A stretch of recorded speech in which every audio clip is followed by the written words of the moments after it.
নমস্কার বন্ধুরা, আমি ছন্দা। কেমন আছো সকলে? আশা করি খুব ভালো আছো। আমিও বেশ ভালো আছি।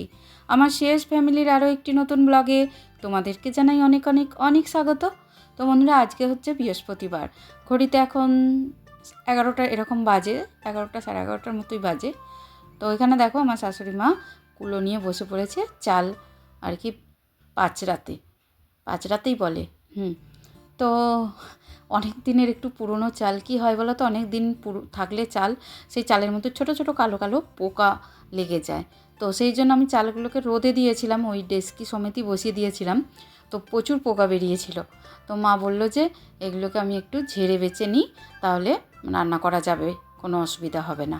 তো সেই জন্য, আর চালের মধ্যে ওই খুদ থাকে না, ছোট ছোট চাল যেগুলো ভেঙে যায়, যেগুলো সেগুলো তো বেছে নিচ্ছে মা, পরিষ্কার হয়ে যাবে। ইতিমধ্যে দেখো আমার তো রান্না কমপ্লিট।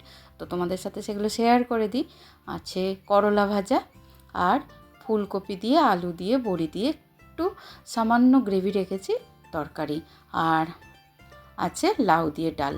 তো যেহেতু বৃহস্পতিবার, আজকে নিরামিষ রান্না, সেই জন্য একদমই ছিমছাম। কিন্তু এখন ফুলকপিটা যেহেতু সিজনে ফুলকপি খেতে বেশ ভালো লাগছে, খারাপ লাগছে না।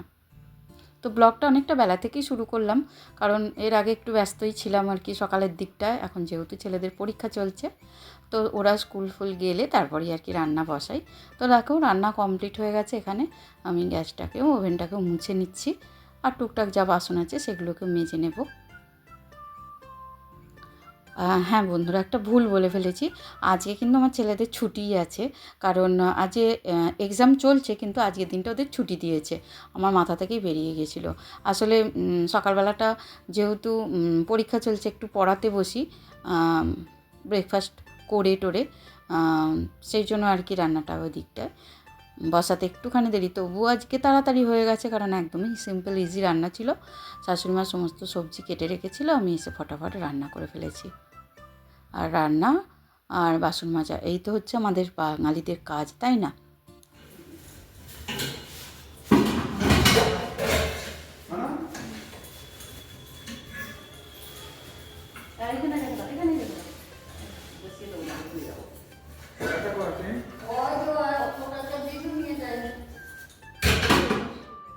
তো দেখো বন্ধুরা, আমার দাদা কিন্তু তোমাদেরকে হাই বলে দিল, তোমরাও একটু হ্যালো বলে দিও।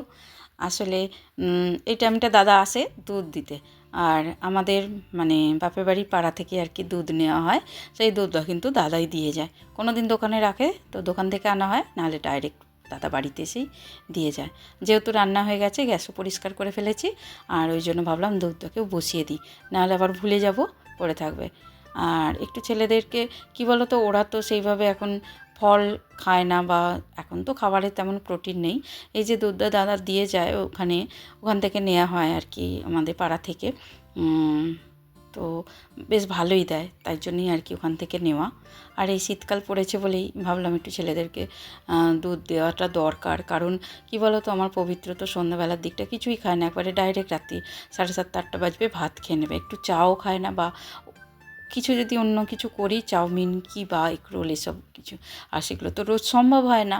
তো সেই জন্য দুধটা খেলে কি বলো তো, সব রকম দুধের মধ্যেই একমাত্র সব রকম প্রোটিন কিন্তু আছে।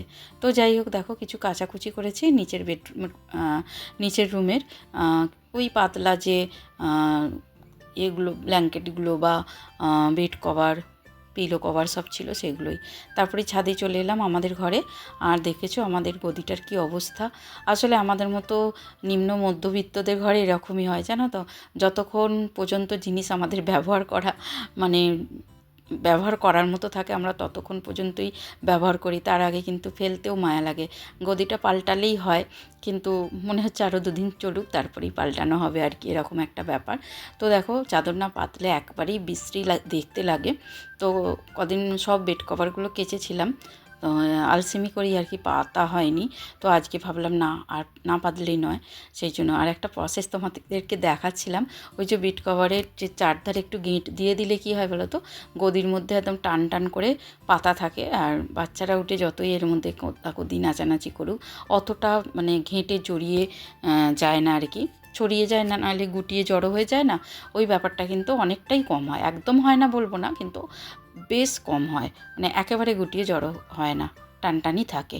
তো দেখো কত সুন্দর লাগছে, একটা চাদর পেতে নিলাম। কেউ বলবে ওর ভিতরে একটা ছেঁড়া কম্বল আছে। তো যাই হোক, যেহেতু বৃহস্পতিবার মোছামুছির কাজটা কিন্তু আজকে সকালা করিনি। ওই যে বললাম না, সকালের দিকে একটু পড়াতে বসেছিলাম, ব্রেকফাস্ট করে টোরে একটু পড়িয়ে তারপরে রান্না করেছি। আর ওই জন্য আর কি রান্না কমপ্লিট করে ওদিকের কাজ কমপ্লিট করে তারপরে এলাম মোছামুছির কাজ করতে। প্রথমেই বারান্দাটা মুছে নেব, যেহেতু আমাদের অনেকটাই মোছা আর ব্যাপার থাকে, সেই জন্য আর কি সময়টাও লেগে যায়, তো বেশ অনেকটাই সময় লাগে। তো দেখো মুছে নিচ্ছি। তো বৃহস্পতিবার বলেই যে মুছি তা নয়, বললাম না আমি যখন সময় পাই, সময় সুযোগ হয় মোছার চেষ্টা করি। সবটাই মুড বা এনার্জির উপর ডিপেন্ড করে। যদি এনার্জি ভালো থাকে, রান্না তাড়াতাড়ি হয়ে যায়, হাতে অনেকটা সময় থাকে, তখন কিন্তু মনটা চায় একটু মোছামুছি করে নিই। আর এমনিতে তেমন আমাদের নোংরা হয় না, কেন বলো তো, ছেলেরা তো বড় হয়ে গেছে, ওরা সেরকমভাবে ঘরদোর নোংরা করে না। কিন্তু বাইরে থেকে তো একটা ধুলো ওড়ার ব্যাপার থাকে, যেটা আমরা খালি চোখে দেখতে পাই না, কিন্তু সব সময় কোথা না কোথা থেকে মানে ধুলো ঝুল এইসব ব্যাপারগুলো কিন্তু রয়েই যায়। আর এখানে দেখো সকালবেলা কিন্তু ঠাকুরের বাসনগুলোও মাজা হয়ে গেছে, যেহেতু বৃহস্পতিবার, প্রতি বৃহস্পতিবার ঠাকুরের বাসন মাজা হয়, সেগুলোও কিন্তু মাজা হয়ে গেছে। আর বৃহস্পতিবার এক্সট্রা এই কাজগুলো থাকে বলে আরও কিন্তু দেরি হয়ে যায়, তার উপর যদি আবার কাচাকুচি করি। তো দেখো মেশিনে কেচেছিলাম বলে শুকিয়েও গেছে, তো ছাদে চলে এসেছি, ওগুলো সব তুলে নিচ্ছি। আর সিধু বায়না করলো যে মা আজকে আমি ছাদে চান করব রোদেতে। তো বললাম ঠিক আছে চ, ওই জন্য এসে দেখলাম সমস্তটা যেহেতু শুকিয়ে গেছে তুলে নিই। আসলে মেশিনে তো আধশুকনো হয়েই যায়, আর এখন রোদটা কিন্তু ভালোই চড়া আছে, তো সেই হিসাবে শুকিয়েও যাচ্ছিল তাড়াতাড়ি। তো যাই হোক, সিধুকে এবার স্নানটা করিয়ে নেব। আর আমি ভিডিওটাও এই পর্যন্ত রাখলাম। যদি তোমাদের আজকের ভিডিও কোথাও একটু ভালো লাগে, তাহলে প্লিজ বন্ধুরা লাইক কমেন্ট করো। আর যারা চ্যানেলে নতুন বন্ধু এসেছো, প্লিজ চ্যানেলটা সাবস্ক্রাইব করে দিও, আমার পাশে থেকে যেও। আর যারা অলরেডি করেছো, আমার পাশে আছো, আমার ভিডিওগুলো দেখছো, তাদেরকে তো আমার অনেক অনেক ধন্যবাদ, অনেক অনেক ভালোবাসা। তাহলে বন্ধুরা দেখা হবে খুব শীঘ্রই তোমাদের সাথে নতুন আরও একটা ব্লগে।